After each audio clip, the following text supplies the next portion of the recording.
A lo largo de la jornada hemos hablado de tratamientos, interacciones, decisiones clínicas, evaluación del valor, ¿no? Pero ahora vamos a ampliar el foco porque hay elementos que influyen, ¿no? de forma directa en la vida de las personas que convivimos con estas enfermedades y especialmente en el cáncer de mama metastásico, que siguen sin estar en el centro.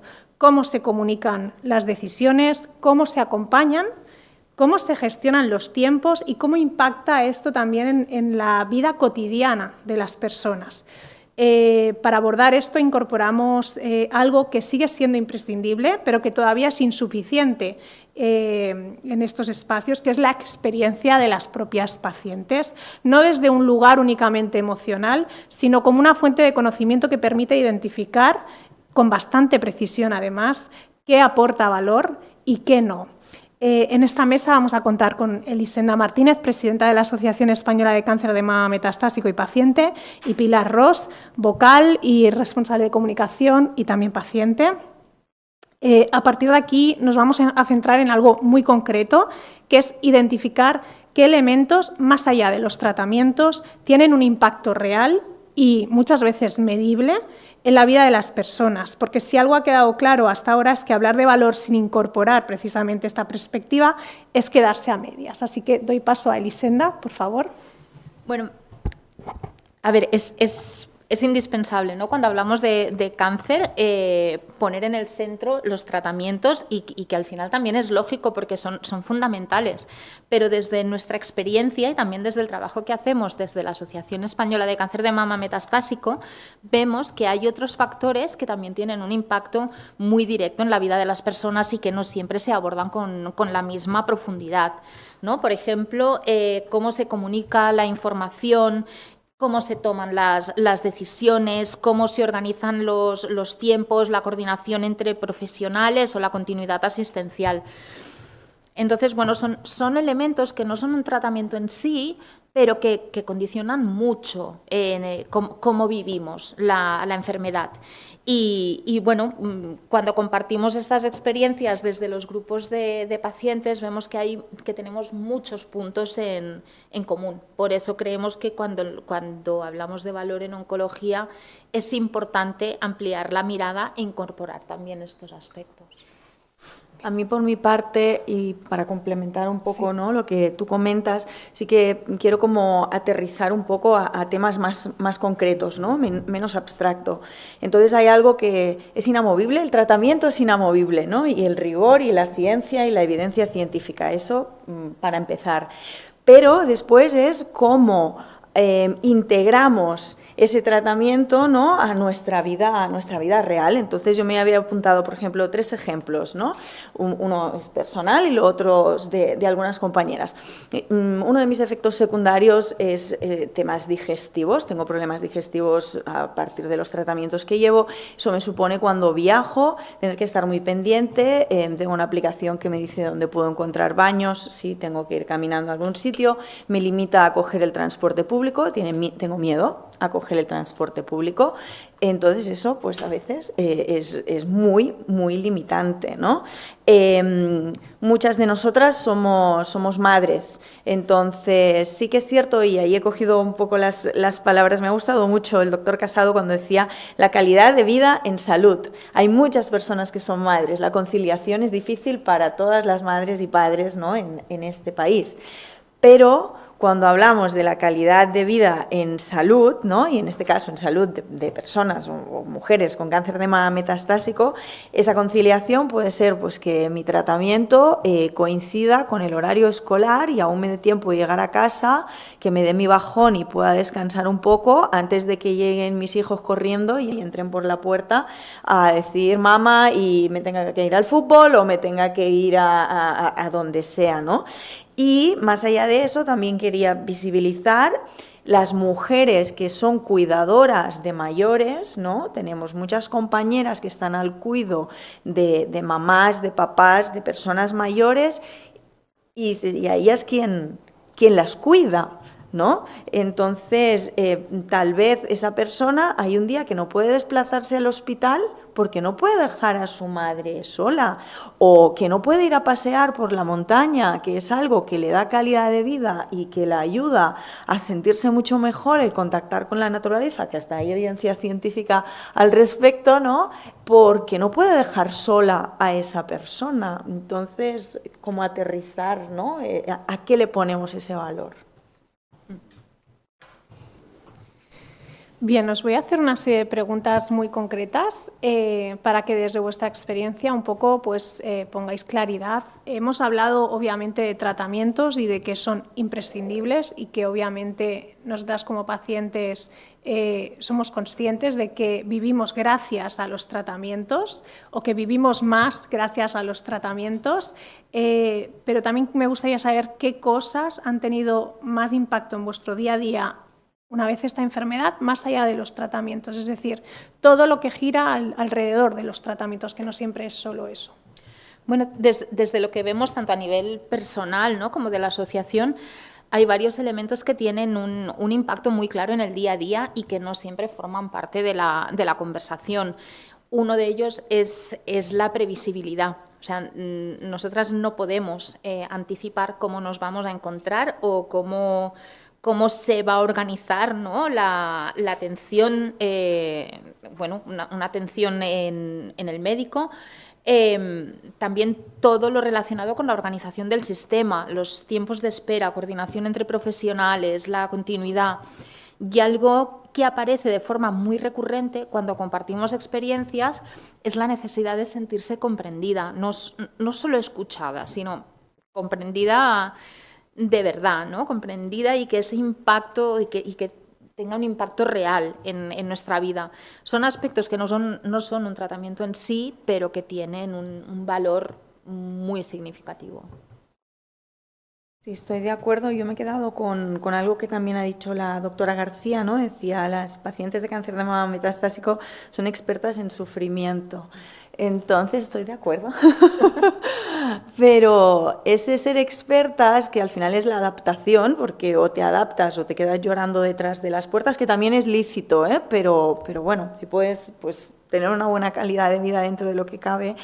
¿Qué pasa? Que no es una o dos o tres cosas importantes más allá del tratamiento, es que es todo un conjunto, entonces eso lo convierte en algo mucho más complejo.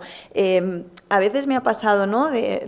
A mí casi siempre cuando me preguntan cómo estoy, casi siempre digo cansada, o sea, porque es que estoy cansada y hago las cosas cansada, porque me he dado cuenta que si descanso estoy igual de cansada. Entonces dije, bueno, pues es igual, las hago cansada y ya está. Pero muy a menudo la respuesta exterior de muchas personas es, ay, sí, yo también estoy muy cansado. Y claro, ¿cómo le cuentas a esa persona sin desprestigiar? Porque entiendes que está cansado, ¿no? Pero es que nuestro cansancio es diferente, o nuestros efectos secundarios, ¿qué hago? ¿Tengo que abrir el cajón y a toda persona que me pregunta cómo estoy le tengo que decir, bueno, pues tengo neuropatía periférica, se me cae absolutamente todo de los dedos, me duelen, tengo que ir al baño o no comer o tomarme un medicamento para no tener que salir corriendo, no puedo dormir, tengo problemas a nivel de sexualidad, etcétera, etcétera, etcétera, porque al final la persona dice, el próximo día le diría adiós desde lejos y no le vuelve a preguntar cómo estás, ¿no? Entonces creo que es muy complejo el poder definir qué cosas son más importantes, porque dependerá de la experiencia de cada persona y del momento incluso de cada persona. Sí, esto es un punto que además ha tratado también Daniela, ¿no? La invisibilización de los efectos secundarios, que es algo a lo que las pacientes nos vemos muy abocadas. Es una invisibilización que no solo ocurre en nuestro entorno cercano, sino en general. Antes lo comentaba, ¿no, Daniela? Como tenemos pelo, ¿no? Porque además esto es algo habitual, ¿no? Como las pacientes metastásicas no siempre estamos en tratamiento con quimioterapia. Ahora mismo la oncología permite tratamientos que no tienen esa afectación, cuando hace igual 20 o 30 años era como o esta quimioterapia o esta, y no había más opciones, ¿no? Sí que es cierto que esa invisibilización pues tiene un impacto real porque es difícil explicar, ¿no?, a nuestro entorno, pero también considero que esto a veces también se traslada en la consulta, ¿no? Entonces, ¿por qué? Porque nos adaptamos. Esa es la palabra, nos adaptamos y entonces ya omitimos mucha información. Quiero preguntaros qué es lo que no se está teniendo suficientemente en cuenta cuando vais a vuestros oncólogos o a vuestro equipo médico y les comentáis un poco y hacen el checklist, ¿no? ¿Cómo estás? ¿Cómo te encuentras? ¿Qué efectos secundarios tienes? ¿No? Y entonces yo a veces pienso, como tenga que empezar, los 20 minutos de consulta no acaban, ¿no? Entonces, realmente, ¿qué es lo que creéis que no se está teniendo en cuenta en este sentido? Mira, esto a mí mi psicooncólogo me lo decía. Me dice, no dejes nunca de decirle a tu oncóloga todos tus efectos secundarios, porque como la mayoría de las veces todo lo que describís os dicen que es un efecto secundario de la medicación, llega un punto que ya no le dais importancia y ya no lo decís. Entonces, todo esto no va constando en la historia clínica. Pero sí que es cierto que el tiempo en consulta dificulta mucho porque no permite ir más allá de lo que es el tratamiento oncológico en sí, el cómo te estás encontrando. Que no siempre se puedan derivar a servicios que necesitamos, porque algunas veces están colapsados, otras veces no están directamente disponibles. Otro aspecto es encontrar el momento adecuado para abordar cuestiones relacionadas con la calidad de vida, con este poco tiempo. Y bueno, creemos que podría ser muy útil generar espacios más estructurados donde pacientes y profesionales podamos compartir esta información, como podría ser este espacio precisamente. Y luego también creo que sería súper importante incorporar figuras que puedan hacer enlace y que sí que puedan tener esa visión más global, ¿no? O sea, me ha encantado Ana, que está trabajando, ¿no?, en este punto de vista integral. Y también me he quedado bastante con el doctor Letellez, ¿no?, con el tema de los fármacos, porque los oncólogos tenéis mucho conocimiento, pero sí que es cierto que muchas veces es que para poder estar al día tenéis que hacer tanta formación y tanto reciclaje en vuestro campo que es que luego no queda espacio para ir a otros campos y al final es, vale, tengo un efecto secundario, pero es que además me duele aquí, pues a trauma, pero es que luego tengo esto, pues a otro especialista. Y acabas yendo de especialista en especialista y te tienen que tratar como una persona humana con multipatología, por decirlo de alguna manera, y no como enfermedades que cohabitan en el mismo cuerpo. Totalmente, sí, sí. Yo ahí también aterrizando como ejemplos concretos, ¿no?, para poder complementar un poco lo que comentas, Elisenda, me apunté tres situaciones, ¿no? Y decía, cuando me tocó hacer radioterapia, ¿vale? Venía de 6 meses de quimio semanal, de Taxol, que bueno, pues la llevas como la llevas, y la radioterapia casi que te dicen que es un poco agüita, ¿no? Pero es verdad que fueron 20 días en pleno verano, en vacaciones de mis hijos, a una hora que mi marido estaba trabajando, por lo tanto no podía acceder a mi coche, porque lo necesita él para trabajar. Si tenía que ir en transporte público, me suponía hora y media de ir y volver, cuando en coche son 18 minutos en coche. Por suerte mi hermano me salvó la vida y me pudo estar acompañando. Lo llevé muy mal, mi salud mental en radioterapia se fue para abajo y después que no es agüita, cuando llegué a la 12 sesión dije, ¿qué me está pasando? Estoy muy arrastrada, sí, tal cual.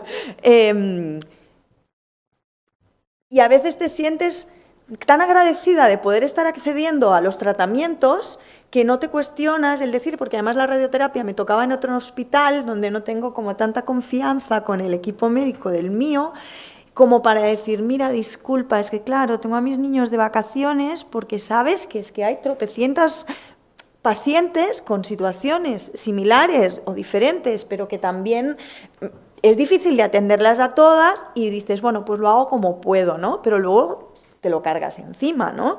Otra situación, yo durante la quimio me pusieron un PIC, fenomenal, y después de la quimio, aunque quedé con otro tratamiento, era cada 3 semanas, ¿no? Con el que sigo, espero mucho tiempo, me quitan el PIC y recuerdo que hubo un día que cuando llegué a sesión, la enfermera me fue a pinchar y yo hice como... Y me dijo, ¿qué te pasa?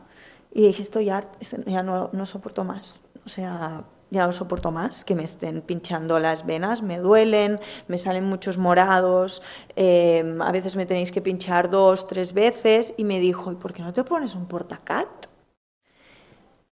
Y a la semana y media estaba entrando en quirófano con mi Portacat y que se ve un montón y que me costó mucho a nivel de autoestima, autoconcepto, etcétera, pero es como no me lo quitéis nunca, jamás, ¿sabes? Porque se ha convertido en un elemento y suerte y gracias a esa enfermera que detectó simplemente ese movimiento tan sencillo, ¿no? Entonces, qué importante. O cuando a veces hay cambios en...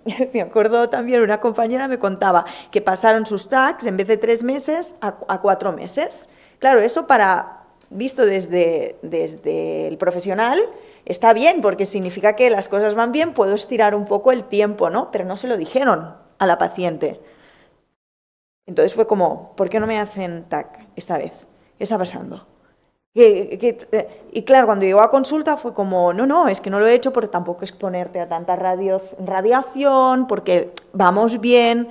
Y ese tiempo hasta que no pudo ver a la oncóloga lo pasó fatal. Entonces algo tan nimio, tan simple, comunícalo, ¿no? Si este mes no me vas a hacer analítica de tal porque consideras que no es necesario, pues vale, o mira, te estiro los tags porque si te exponemos con 40 años cada 3 meses a radiofármacos continuamente, pues podemos complicarlo. Entonces son cosas a veces muy sencillas, ¿no? Y creo que tendría que haber ese espacio en el que tú puedas hablar en algún momento y que tu oncóloga sepa quién eres, más allá de paciente de 42 años, ER2 positivo, hormonal positivo, con metas, etcétera, etcétera. Recogiendo un poco lo que decía Elisenda, ¿no? de esa falta de espacio, que además tú también comentabas, ¿no? Esa falta de espacio para poder hablar, comentar, ¿no? Básicamente esto nos lleva a pensar que lo que no se nombra no se mide, y lo que no se mide no existe, y lo que no existe no se aborda. Es así de sencillo, ¿no? Tenemos herramientas que permiten medir estas experiencias de las pacientes, ¿no? que permiten luego extraer información sobre cómo percibimos las pacientes los tratamientos y qué impacto tiene en la calidad de vida, ¿no?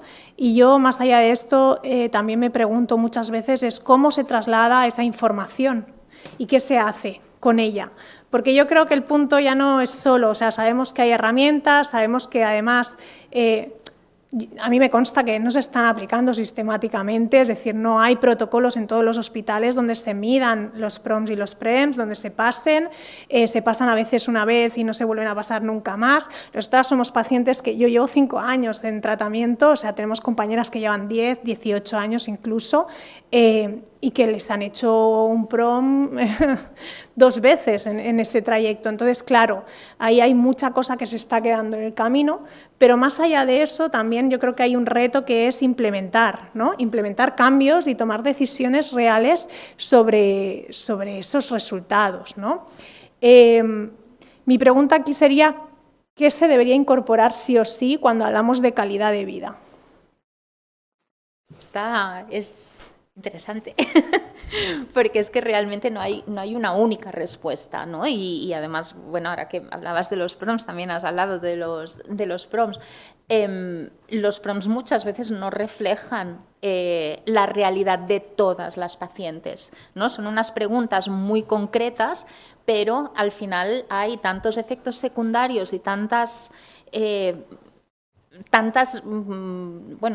efectos secundarios como tratamientos y como pacientes. Entonces, con 10 preguntas es muy difícil de poder hacerse una imagen real, ¿no? Entonces, pues precisamente hoy que hablamos de sentido común, de calidad de vida, es eso, deberíamos hablar más de estos tratamientos personalizados, de cuáles son las necesidades que tenemos cada una como pacientes, que puede ser que es eso, que una persona necesite ayuda psicológica, otra persona necesite que le echen una mano en casa, otra persona puede necesitar una rehabilitación, o sea, que realmente no... Vamos, es que es muy difícil decir una cosa, aparte de un sistema, ¿no? Pues que lo que comentábamos, que escuche, que nos tenga en cuenta y que a partir de aquí nos pueda ofrecer unas soluciones integrativas. Sí, me sumo totalmente a lo que comentas, Elisenda. Es un reto. Ojalá tuviéramos el decir, esto tiene que estar sí o sí, ¿no? Pero es que cada paciente tiene su historia, tiene sus necesidades. Es muy complicado. Pero lo que sí creo que se desprende de ahí como posible solución, ¿no? Es que es innegable que se necesitan equipos multi e interdisciplinarios. O sea, no hay de otra. Es la única manera de poder atender a las necesidades que se puedan plantear, ¿no? Y a partir de allí volvemos otra vez esa palabra tan horrible, porque para mí es una palabra horrible, de lo del costo efectivo. Sí, porque duele a veces, ¿no?, la palabra costo efectivo, pero es así. O sea, ¿qué cosas decidimos dejar fuera y qué cosas están dentro? Es que no hay de otra. Totalmente, sí. Al final, a veces hay que tomar decisiones. Nosotras, desde nuestra perspectiva, ¿no?, sentimos a veces que esas decisiones no se toman teniendo en cuenta aspectos que para nosotras son relevantes, ni en los tiempos en los que necesitamos, que también hemos hablado aquí un poco, ¿no?, de el acceso, ¿no?, a la innovación terapéutica, diagnóstica, ¿no? Igual no es tanto el debate, pero al final eso también redunda en nuestra calidad de vida, el saber que hay tratamientos que igual no están financiados, ¿no? Y yo aquí además quiero traer un punto importante, que esto lo hemos comentado en muchas ocasiones entre compañeras, ¿no? El cuándo se da un tratamiento, ¿no? También no es solo que ese tratamiento esté financiado, sino, uno, las indicaciones que tiene y el orden que tiene a la hora de ponerse ese tratamiento, ¿no? A veces sabemos que hay un tratamiento que seguramente sería más beneficioso o menos tóxico, y queda en una segunda, tercera, cuarta línea, o se incorpora en una segunda línea porque todavía no hay datos o porque no. Y entonces, al final, nosotras tenemos una limitación ahí, ¿no? Y a veces los ensayos clínicos sabemos muchas veces que nos dan la oportunidad de acceder a muchos tratamientos que están todavía en fase de acumular datos, aunque ya haya una evidencia, o que todavía no están financiados en muchos casos, ¿no? Y al final eso para nosotras también es calidad de vida, es decir, tener que decir, no, pues te tengo que dar una quimio porque este tratamiento que yo sé que es el que mejor te iría, ahora mismo no está financiado y no te lo puedo aplicar, eso para nosotras también es un impacto en la calidad de vida, ¿no? Sí, y yo quería añadir que al final, claro, nosotros pertenecemos a una asociación de pacientes, se me traba la lengua, pero somos todas voluntarias, ¿no? El 99% de nosotras somos pacientes, entonces intentamos ser lo más objetivas posibles en hablar de la paciente de cáncer de mama metastásico, pero al final hay un componente subjetivo inevitable porque lo estamos viviendo. Entonces, esa parte a veces hace, bueno, pues que estemos un poco más ansiosas. Seamos más impacientes que pacientes, ¿no? Pero bueno, es inevitable también tenerlo en cuenta por parte del profesional. Cuando hablamos de poner la voz del paciente en los entornos profesionales, pues también es importante considerar que esa subjetividad formará parte del debate y creo que no tiene por qué ser un hándicap si se maneja de la manera correcta. No, yo de hecho creo que es una manera de enriquecer el debate. Totalmente. Voy a abrir preguntas si tenemos alguna pregunta por aquí.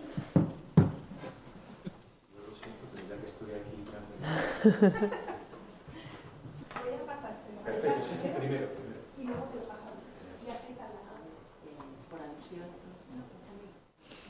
No, Ahora. ahora sí. Por alusiones, lo que has contado, Pilar, es que eso lo ves todos los días. Y yo al principio, cuando empiezas la residencia, empiezas, ay, madre mía, las pacientes con cáncer de mama son... Qué pesadas. Llevas otras patologías que lo llevan peor, si es quimio, radio y tal. Y luego te vas dando cuenta y vas entendiendo que venís, cuando llegáis a la radioterapia, sobre todo cuando habéis llevado quimio antes, lleváis un año. Estáis hasta las mismísimas narices. Y es verdad que los centros de radioterapia, algunos tú a lo mejor estás cerca, pero es que hay gente que se tiene que mover o se tiene que ir a vivir a otro sitio. Sí, totalmente. Entonces, yo a las pacientes siempre se lo digo, esto no es agua bendita, ¿vale? No es agua bendita, pero es un tratamiento que realmente se tolera relativamente bien comparado con lo anterior, o al menos, a ver, pero es que estáis agotadas y encima cuando llegáis a nosotros ya es que no tenéis ganas ni de vernos la cara.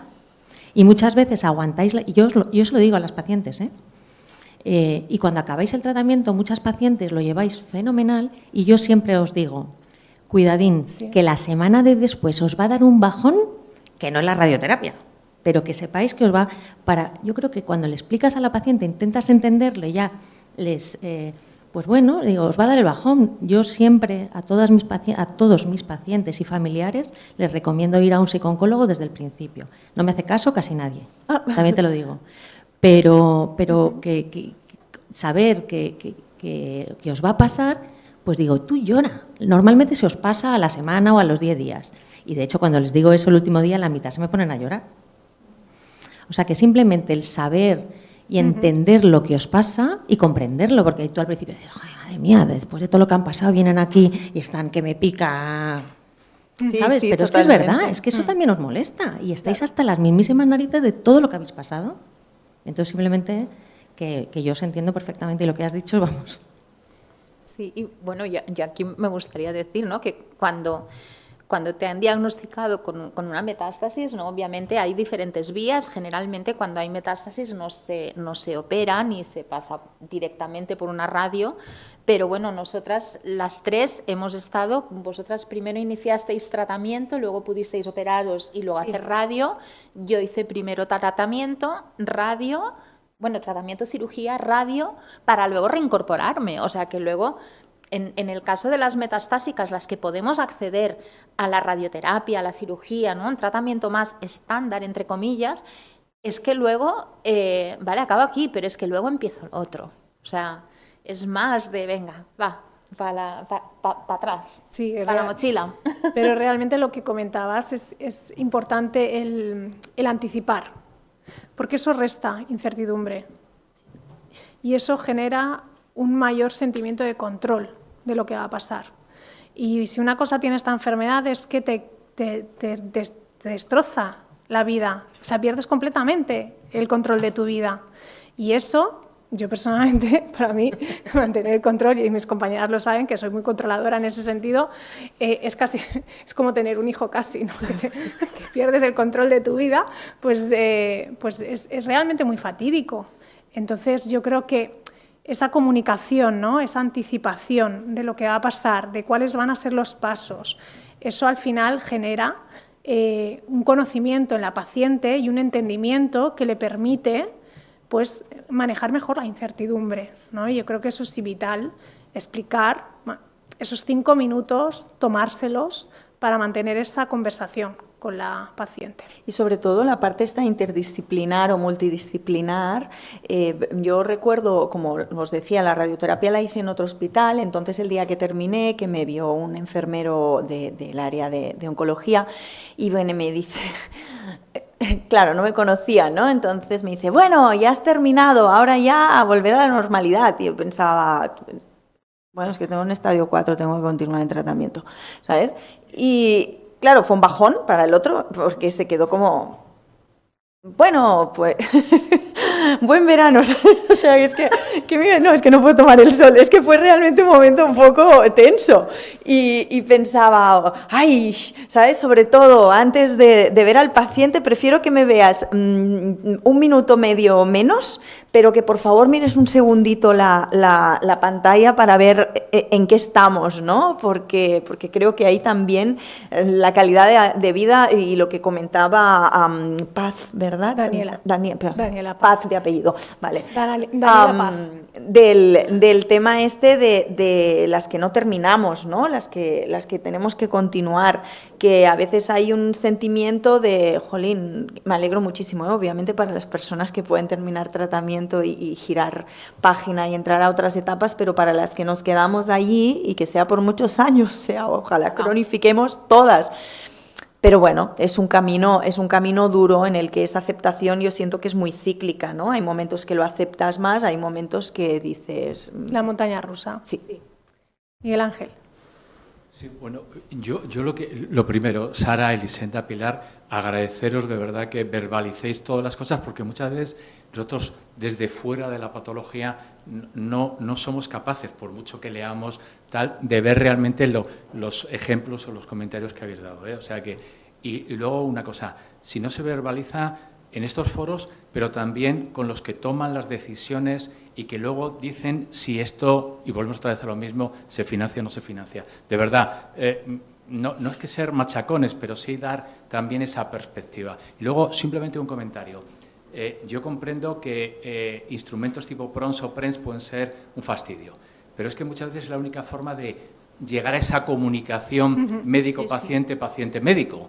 ¿De acuerdo? Con lo cual creo que es importante, no solamente para recopilarlos todos y tener luego y dar un estudio, tener una publicación, sino también para que se establezca esa comunicación. Sí, para que planteemos para que se planteen preguntas. Cosas que a lo mejor vosotras tenéis, pues evidente, mucho bagaje y otra visión, pero a lo mejor otras pacientes con cáncer renal metastásico no lo tienen. Entonces es una forma de iniciar, hablábamos de la sexualidad, de iniciar realmente ese discurso, esa interacción paciente-médico. O sea que tiene esa finalidad también, ese objetivo, llamémosle no explícito, pero también muy importante. O sea, yo creo, y no solamente los PRONS, sino también la experiencia, los PRENS, lo que estáis comentando. Sí, totalmente. De acuerdo, sí. Desde el foro que tenemos online, Mariluz, que entiendo que es una paciente, nos comenta si podemos abordar el tema de las incapacidades laborales y la falta de entendimiento que hay cuando tramitamos una incapacidad o cuando estamos de baja. Bien, voy a ser breve para intentar entrar en tiempo, pero este es un tema que, por ejemplo, nosotras obviamente lo tenemos en nuestro argumentario incorporado porque muchas de nosotras estamos en una vida laboral activa, o sea, estamos en un momento y nos pilla en un momento la enfermedad.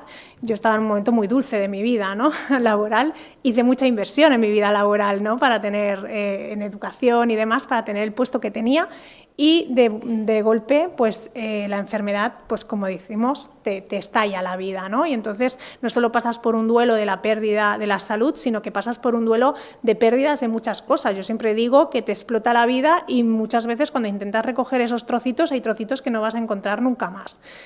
En este sentido, nosotras desde la asociación somos muy conscientes de que aquí hay un reto muy importante, que la vida laboral también entra cuando hablamos de calidad de vida, ¿no? Porque obviamente, pues como decíamos, muchas de nosotras querríamos poder seguir trabajando y no siempre podemos hacerlo.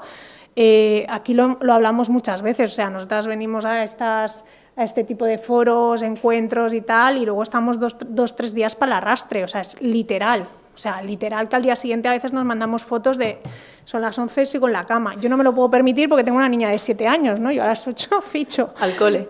Pero que realmente si pudiera lo haría, ¿no? Entonces, claro, aquí entra en conflicto un poco lo que nos gustaría con lo que tenemos. Y lo que tenemos es, volvemos a lo mismo, muchos efectos secundarios invisibilizados que luego la gente te dice, pues qué bien estás, ¿no? O que, ¿cuándo acabas tratamiento? Qué bien te veo, ¿no? Y yo siempre digo lo mismo, ¿a que no parece que tengo un cáncer metastásico? Bueno, porque no es visible necesariamente, pero está ahí. Y entonces, nosotras desde aquí, por ejemplo, la semana pasada estábamos en el Congreso de los Diputados, en un foro, y hablábamos del impacto a nivel laboral de la enfermedad, ¿no? Por un lado, las que no tenemos la capacidad de reincorporarnos, ¿no? La falta de criterios a la hora de otorgar esas incapacidades muchas veces. No tenemos, lo hemos hablado muchas veces, no tenemos claridad, ¿no? de qué valoran, ¿no? Sí, hemos visto denegaciones de incapacidades en compañeras que son inexplicables. Incluso con comorbilidades, Sí, que sí, antes sí. hablábamos de las comorbilidades, pero luego tampoco la falta de flexibilidad, ¿no? A la hora de poder tener largas respondedoras que quieran reincorporarse cuando tienen una incapacidad, ¿no? O sea, a mí me encantaría que me dijeran un día, te puedes reincorporar, y yo haría una fiesta, ¿no? Pero ¿y si a los 6 meses, 1 año, 3 años tengo una recaída? Esa incapacidad vuelve automáticamente, no vuelve, porque yo pasé un duelo de la pérdida de mi yo laboral, pero es que además estuve mucho tiempo hasta que lo asumí, hasta que lo tramité y hasta que me lo concedieron. Y mientras tanto tuve que sostener esa incertidumbre ya no solo de la enfermedad, sino económica. Económicamente. Entonces, realmente creo que es un tema muy interesante y que tiene un impacto muy importante en la calidad de vida, en la salud mental de las pacientes y en todo el proceso oncológico. Sí, que muchas personas no son conscientes de los gastos sobrevenidos de la enfermedad. Es cierto, y lo diremos siempre, que la seguridad social, gracias por la seguridad social que tenemos, y a los tratamientos, ya lo hemos visto en la primera presentación, el cuadro de los países y los que podíamos acceder gratuitamente o no a los tratamientos. A mí me ha impactado, lo sabía, pero verlo en colores aún es más impactante. Pero a pesar de todo tenemos muchos gastos sobrevenidos que también se desconocen mucho, y a veces hay meses que tienes que elegir, pues si vas al fisio o si tienes que seguir pagando el extraescolar de tus hijos, pues bueno, pues el fisio lo estiraré un par de meses más, o si necesitas un suplemento, pues este mes uno y el otro, y bueno, pues lo mismo, ¿no? Me quedo con eso de ser expertas en sufrimiento, pues vas tirando y vas viendo cómo lo haces, y con eso tampoco quiero victimizar a la paciente, en plan, pobrecitas nosotras, no, pero son realidades que nos encontramos y es así. Y a mí me gustaría, ¿no?, con esto que hablabas de este duelo por el tema laboral, y es que nos olvidamos, y creo que es un buen sitio también, un buen momento para sacarlo, es la perspectiva de género, que además es, si queremos volver a trabajar, ¿quién va a querer contratar a una mujer mayor de 40 años que tiene una patología, ¿no? Con esto nos vamos a encontrar si en algún momento nos podemos reincorporar, ¿no? O que llevan 10 años fuera del mercado laboral, esto es así. Exacto. Y en esa perspectiva de género volvemos a lo mismo, ¿no? Quien cuida a quien cuida. Exacto. Y esto lo ligo también con lo que comentaba antes el doctor Soto de dónde ponemos el foco, dónde ponemos los recursos, ¿no? Muchas veces él hablaba de un caso extremo de una persona a la que le podías poner una inmunoterapia de última generación, ¿no? Y que estabas muy orgulloso de podérsela aplicar. Dime. Vale, bueno, los monoclonales, perfecto. Pero que cuando se tenía que ir antes de las 12 para poder acceder al albergue. O sea, tenemos una persona a la que estamos tratando con tratamientos innovadores, pero que por contra, a nivel social, la estamos abandonando, ¿no? Entonces yo creo que ahí entra un poco el equilibrio entre lo clínico, ¿no? y esa calidad de vida. Voy a cerrar la mesa para no irnos mucho de tiempo. Creo que esta conversación nos deja muchas ideas importantes, ¿no? Por un lado, cuando hablamos de valor en oncología no podemos centrarnos únicamente en los tratamientos, que hay muchos factores que impactan directamente en la vida de las personas: los tiempos, la organización, la comunicación, ¿no? El acompañamiento, o bien la posibilidad de abordar temas o aspectos que también forman parte de la vida, ¿no? Como salud mental, sexualidad, trabajo. También que las necesidades no son iguales para todas las personas y que el reto está en poder adaptarse a cada situación concreta. Es difícil cuando tenemos un sistema que tiene que tratar a todos por igual, ¿no? Obviamente, también es importante para nosotras el incorporar las experiencias de las pacientes, no como un complemento, sino como una parte necesaria para entender qué aporta realmente valor, ¿no? Y nosotras, desde la Asociación Española de Cáncer de Mama Metastásico, trabajamos precisamente para que estas dimensiones formen parte de la conversación y de la atención sanitaria siempre. Así que por hoy cerramos esta sesión. Gracias. Gracias.